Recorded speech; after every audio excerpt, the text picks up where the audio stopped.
Flames licked my fingers, always hungry, always demanding. They weren't meant to be a part of me. Fire mages were revered, powerful, distant figures whispered of in legends. I was no legend.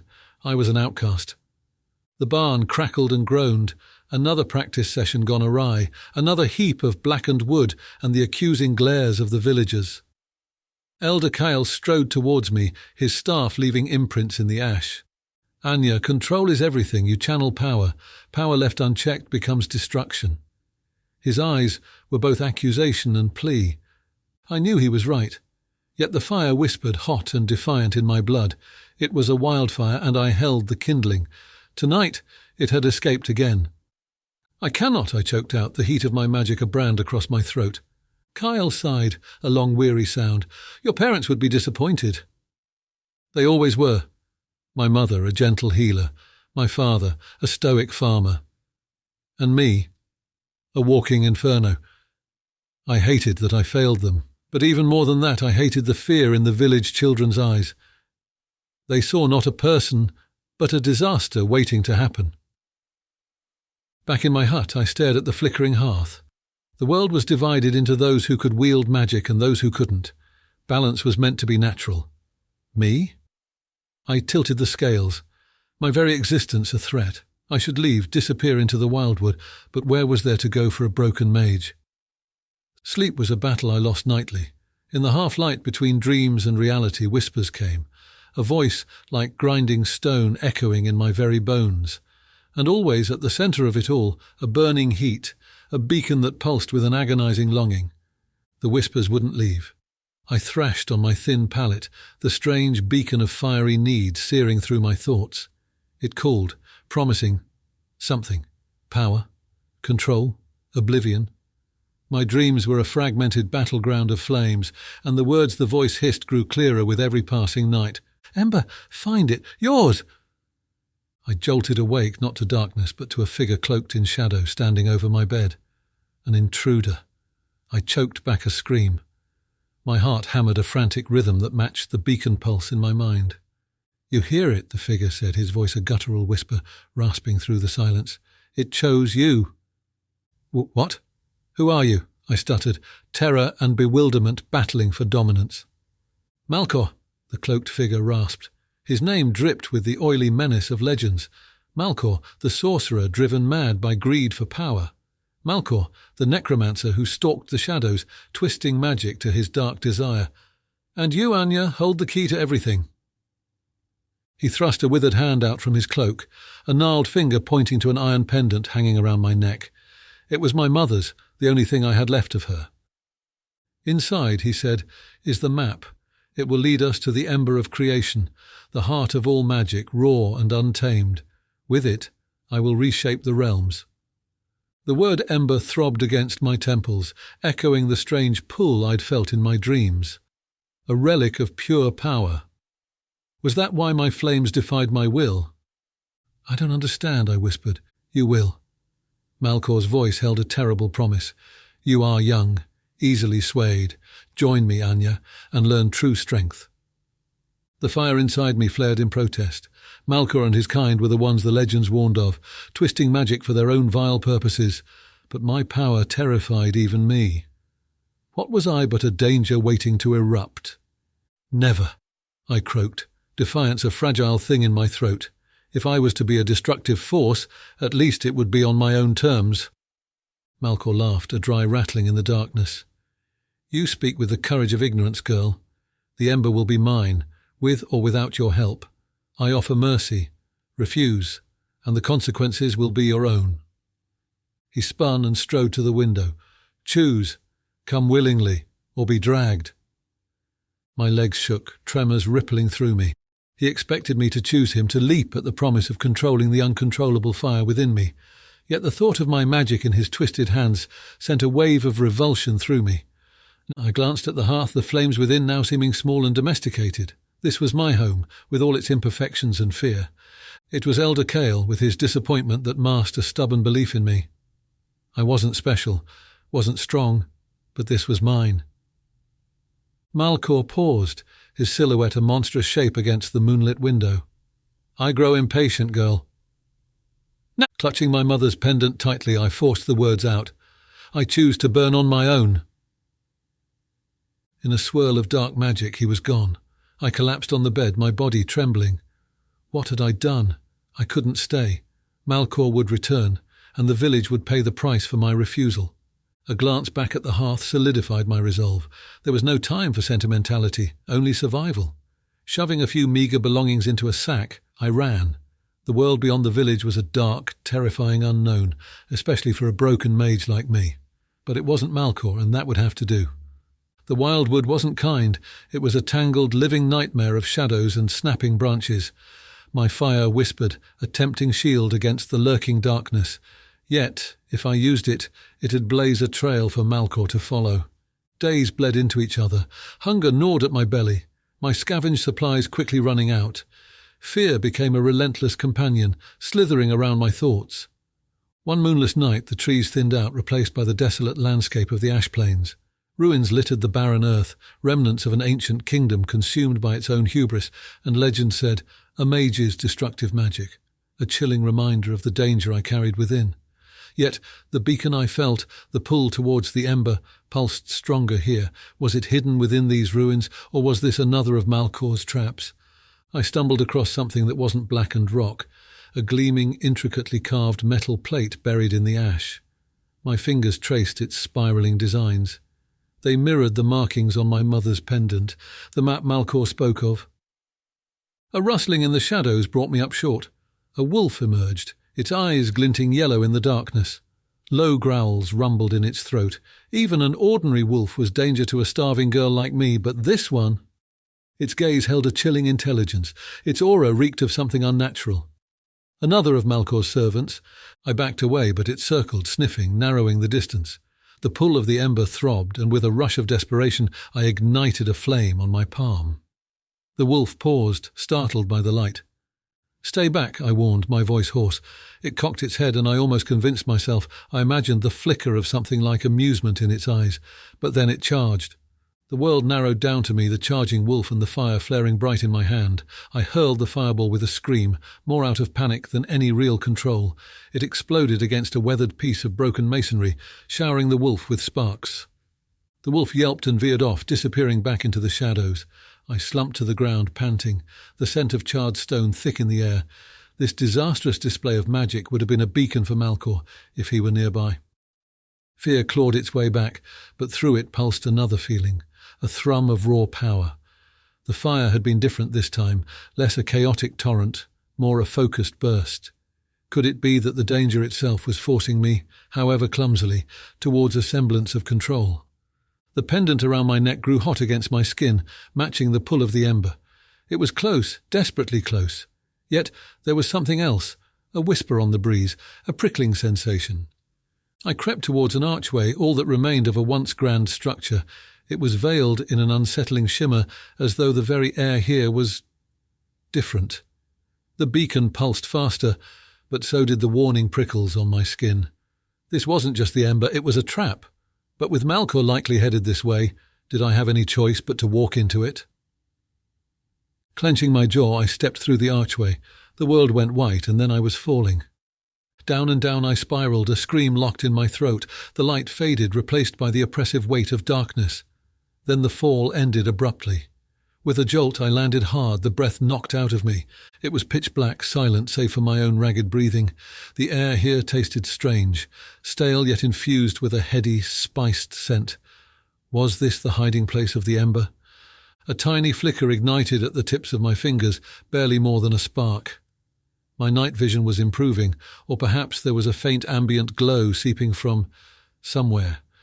The space around me seemed to expand, revealing tall pillars carved with figures of fantastical creatures, dragons, griffins, their sculpted eyes gleaming in the dimness. I was underground, in a vast, ancient hall. Suddenly, my skin prickled again. Something was coming. From the shadows, two glowing orbs materialized, bobbing slowly closer. A voice hissed, a familiar, chilling rasp. "Clever girl. Did you think to hide?" Malkor stepped into the dim light, his staff tipped with a sickly green glow. He raised it with a flick of his wrist, and the room pulsed with dark magic.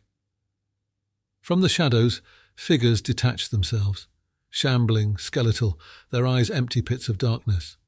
"Behold your fate, Anya," Malkor sneered, "my undead servants hunger. Will your precious fire protect you from them?" Panic shot through my veins as I took in the horde.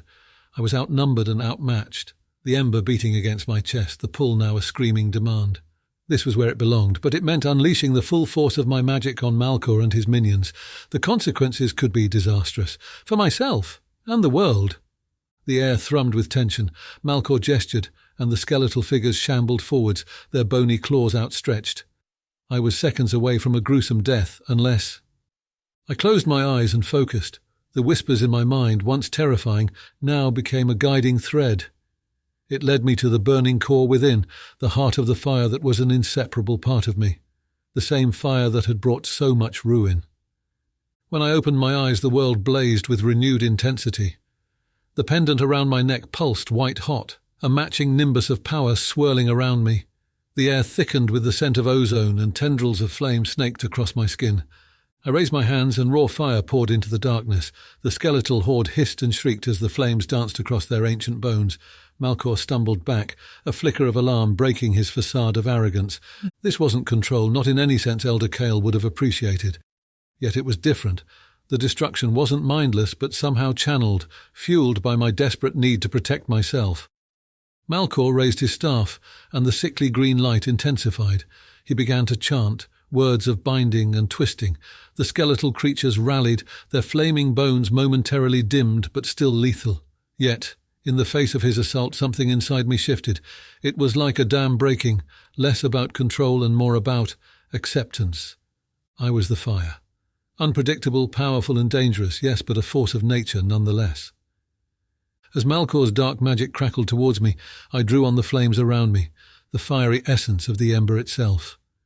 With a primal roar I returned the spell threefold, a blinding wave of scorching light and heat that ripped through the vast hall. When the chaos of light faded, the hall lay in smouldering ruin. The skeletal figures were gone, reduced to ash that danced in the swirling air currents. Malkor staggered against a broken pillar, his cloak seared, his staff snapped in two. He coughed, his voice a rasping wheeze. "Impossible! How?" he sputtered. Anger battled with fear in his eyes. I felt drained but strangely centered.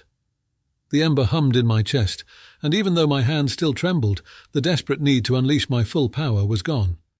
It didn't mean I had control of my magic, but rather an uneasy understanding of it. "You underestimated the fire, Malkor," I said, surprised by the steadiness of my own voice, "and you underestimated me." He snarled, but a flicker of calculated cunning returned to his gaze. He was weakened but not broken, and his dark power still thrummed in the air. This wouldn't be our last encounter. "Run, little fire mage," he snarled. "Run while you can. For when I recover, for when I find the ember, there will be nowhere you can hide." The threat clung to the smoky air as he vanished in a swirl of shadows. I was alone, save for the echo of his words and the haunting whispers of the ember, insistent yet somehow lessened. The ruins around me bore evidence of the battle, of my growing chaotic power. The road ahead was more uncertain than ever. Malkor would seek revenge, the call of the ember would never truly leave me, and I was still far from understanding the fire that burned both within and around me. Yet as I walked away from the crumbling underground hall, something had changed. Fear still clawed at me, but so did a flicker of fierce determination. I might be broken, but I would not be consumed. My escape from Malkor's lair left me lost, more so than before. I wandered the fringes of the ash plains for days, avoiding any trace of civilization for fear of drawing his attention. The wilderness was brutal, yet strangely, more comforting than the judgmental stares back home. Here I was prey like any other creature, not a walking calamity. One evening, as the sun dipped below the horizon, painting the sky in streaks of gold and crimson, I heard a sound that sliced through the desolate silence. Laughter. Creeping closer, I saw a small band of travellers huddled around a campfire. They were a motley crew, a wiry woodsman with a shock of red hair, a hulking woman with arms tattooed in swirling patterns, and a young man with eyes that shone strangely silver in the fading light. They weren't mages, or so I thought, but held themselves with a confidence far beyond my own. As I debated creeping away, the woman glanced up, her gaze sharp enough to pierce the dusk. "Show yourself," she called out. "We see you skulking among the shadows, little firefly." Flustered, I stepped into the circle of flickering light. They tensed, hands moving towards weapons at their sides, and my own instinctive flicker of flame mirrored their caution. "Wait," the young man said, raising a hand, his eyes gleaming a brilliant silver fixed on me. I sense no malice from her. The woman scoffed. "You sense many things, Elias, doesn't mean they're all good." Despite her harshness, there was also curiosity in her gaze. I cleared my throat, unsure where to begin my tale. "My name's Anya, and I need help." They exchanged glances. It was foolish, laying my danger bare to strangers, but the scent of their cookpot was tantalizing and my strength was failing. Perhaps this was a chance, or another disastrous mistake. The red-haired woodsman, whose name I learned was Rowan, broke the silence with a grin. "Well then, best sit, warm yourself, and tell us this tale of yours." As I did, their expressions ranged from suspicion to pity to a flicker of understanding in Elias's strange eyes. When I finished, silence hung heavy in the air, broken only by the crackle of their fire. Finally, the tattooed woman, Lynn, spoke. "So, a half-trained mage touched by an ancient artifact and hunted by a power-hungry necromancer. Sounds like a right mess you found yourself in, girl." Lynn's words, though blunt, were laced with an undeniable truth. Despite the comfort of warm food and the company of others for the first time in days, my problems were far from over. The ember still whispered in my mind, and Malkor's threat loomed large. "You think their helping me is a bad idea?" I asked, voice barely above a whisper. I wouldn't blame them for sending me on my way. They had their own journey, and I was more likely a burden than an asset. The corners of Rowan's mouth quirked upwards, a touch of mischief in his eyes.